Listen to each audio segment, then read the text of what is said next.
지금은 2026년 4월, 장소는 뉴욕 맨해튼 월스트리트, 세계 금융의 심장부입니다. 한 대형 자산운용사 건물 안, 펀드 매니저의 책상 위에 전화기가 폭발하듯 울립니다. 환매 요청이 쏟아지고 있습니다. 어떻게 하시겠습니까? 그런데 말입니다. 그 펀드가 돌려줄 돈이 없습니다. 여러분, 이 숫자를 보고 믿으시겠습니까? 3천조 원. 한국 GDP의 2배가 넘는 이 천문학적인 돈이 지금 그림자 속에서 움직이고 있습니다. 그리고 그 돈의 상당 부분이 AA라는 이름 아래 빌려진 돈입니다. 왜 세계 최대 펀드 운용사들이 갑자기 돈을 못 돌려주겠다고 선언했을까요? 왜 JP모건 회장 제이미 다이먼은 지뢰 밭이라고 경고했을까요? 그리고 이게 여러분의 노후연금과 무슨 관계가 있을까요? 지금부터 낱낱이 파헤쳐드립니다. 반갑습니다. 오늘의 경제 뉴스입니다. 오늘 주제는 바로 AI 빚폭탄입니다. AI 투자 열풍이 만들어낸 3천조 원짜리 그림자 금융의 실체, 지금 시작합니다. 자, 상상해 보십시오. 2008년 금융위기 이후 은행들은 철창에 갇힙니다. 규제가 쏟아지고 기업에 대출해주는 것이 극도로 까다로워졌습니다. 그런데 기업들은 돈이 필요합니다. 성장해야 하고 투자해야 하고 직원 월급도 줘야 합니다. 이때 등장한 것이 바로 3호 신용시장, 프라이빗 크레딧입니다. 은행도 아니고 감독도 없고 공시 의무도 없는 그림자 대출 시스템이 탄생한 겁니다. 비유하자면 공식은행이 1차선 톨게이트라면 3호 신용시장은 무법 지름길이었습니다. 그런데 말입니다. 이 무법 지름길이 어마어마하게 커져버렸습니다. 블루아울 캐피탈, 블랙스톤, 아폴로 글로벌, 이름만 들어도 월가를 쥐락펴락하는 이 거대 운용사들이 앞다투어 이 시장에 뛰어들었습니다. 2010년대 내내 이 3호 신용펀드들은 9에서 10%의 수익률을 약속하며 투자자들을 끌어모았습니다. 제로금리의 9%라고요? 투자자들이 가방에 돈 싸들고 몰려온 건 당연한 일이었습니다. 그 결과 IMF가 추산한 3호 신용시장 규모는 현재 약 2조 달러, 한국 돈으로 무려 3천조 원에 달합니다. 이 돈이 은행 규지 밖에서 움직이고 있습니다. 아무도 정확히 어디에 쓰이는지 모릅니다. 공시가 없으니까요. 그런데 바로 여기서 소름 돋는 반전이 등장합니다. 2024년 3분기 미국 자동차 부품 기업 퍼스트 브랜즈 그룹이 파산했습니다. 연매출 50억 달러, 거래처는 월마트, 포드 자동차, 누가 봐도 멀쩡한 기업이었습니다. 장부상 부채는 61억 달러, 좀 많긴 하지만 감당할 수 있는 수준처럼 보였습니다. 그런데 뚜껑을 열어보니 장부에 없는 숨겨진 부채가 60억 달러가 더 있었습니다. 합치면 총 120억 달러, 약 17조 원이 공중에 뜬 겁니다. 더 충격적인 건 어떻게 이게 가능했냐는 겁니다. 퍼스트 브랜즈는 동일한 담보를 여러 3호 신용펀드에 동시에 제출해 중복으로 돈을 빌렸습니다. 일반 은행이었다면 서로 공유하는 담보 등록 시스템이 있어 즉시 발각됐을 겁니다. 하지만 3호 신용시장은 어둠 속에 있었습니다. 공시 없음, 정보 공유 없음, 감독 없음. 그래서 아무도 몰랐습니다. 은행도 속은 겁니다. JP모건 제이미 다이먼 회장은 이 사건 직후 유명한 말을 남겼습니다. 바퀴벌레 한 마리가 보인다는 것은 그 안에 보이지 않는 여러 마리가 더 있다는 뜻이다. 이 말이 지금 월가를 공포로 물들이고 있습니다. 자, 이제 진짜 돈 되는 이야기를 해보겠습니다.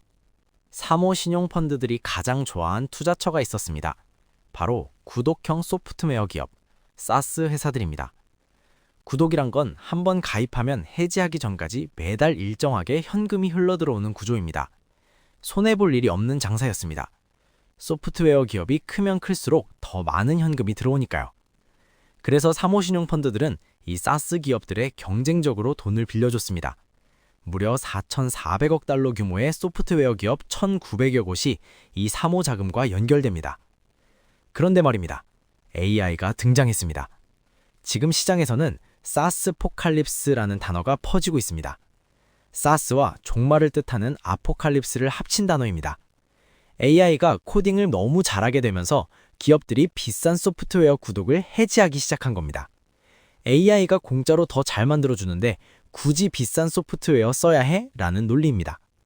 문제는 이 소프트웨어 기업들의 담보가 지적 재산권과 구독 계약분이라는 겁니다. 실물 자산이 거의 없습니다. 만약 이 기업들이 무너지면 대출해준 돈을 회수할 방법이 사실상 없습니다. 3호 신용펀드 평균 사스 투자 비중은 20%에서 많게는 50%, 전부 날릴 수 있다는 얘기입니다. 바로 여기서 충격적인 사실이 있습니다. 2026년 1월 세계 최대 자산운용사 블랙록이 갑자기 발표를 합니다. 우리 펀드 순자산 가치가 마이너스 19%입니다. 11월까지만 해도 거의 변동이 없었는데 단 한 달 만에 19%가 증발한 겁니다. 투자자들이 패닉에 빠졌습니다. 숫자를 믿을 수 없다는 공포가 퍼졌습니다. 사실 사모신용 시장에는 숫자를 숨기는 마법이 있었습니다. PIK라는 기법입니다. 기업이 이자를 못 낼 것 같으면 그 이자 낼 돈을 또 대출해 주는 겁니다. 이자를 부채로 만들어버리는 겁니다. 그러면 공식 부도율 통계에는 잡히지 않습니다. 사모신용 시장의 공식 부도율은 2% 미만이라고 발표됩니다. 하지만 뚜껑을 열어보니 실제 부도율은 9.2%였습니다. 2008년 금융위기 직후 수준을 넘어선 겁니다.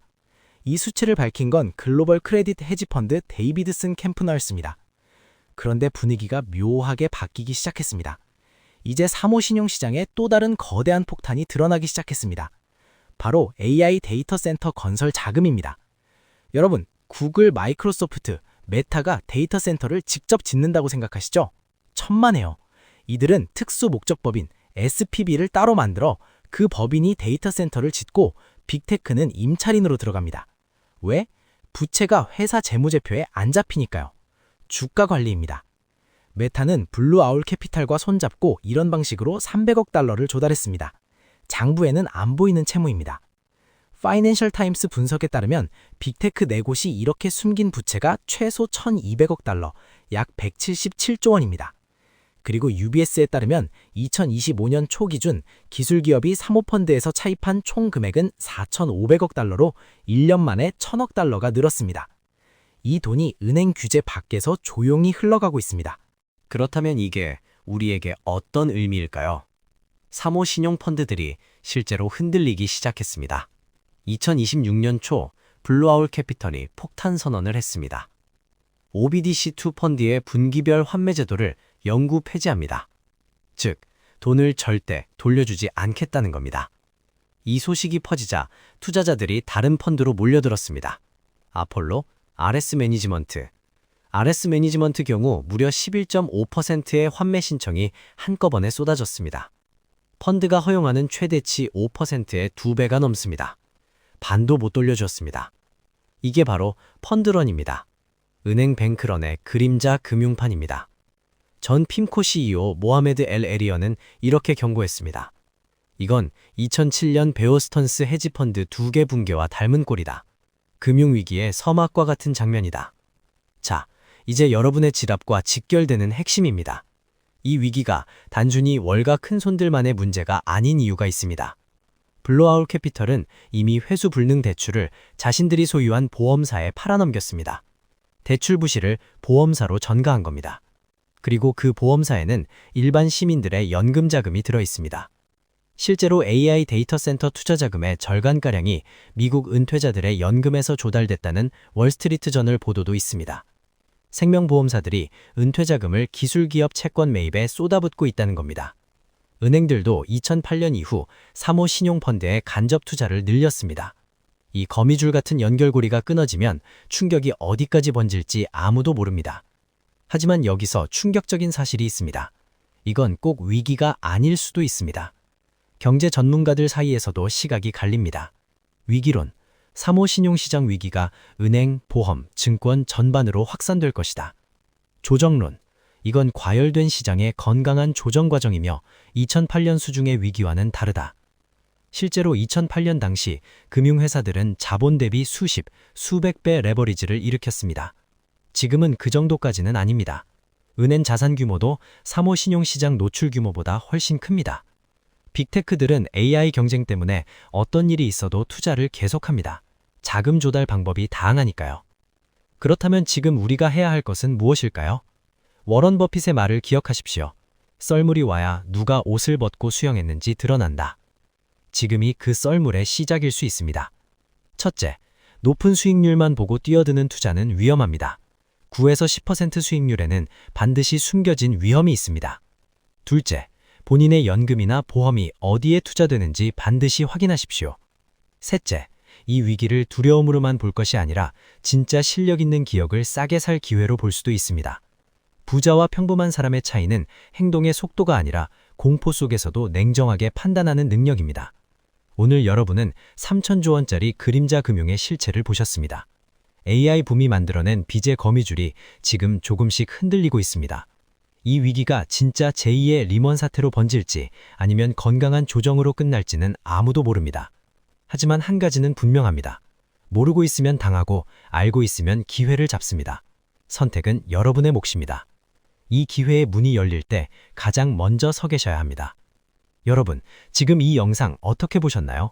여러분은 이 3호 신용위기가 제2의 리먼 사태로 번질 거라고 생각하시나요? 아니면 단순 조정에 그칠 거라고 보시나요?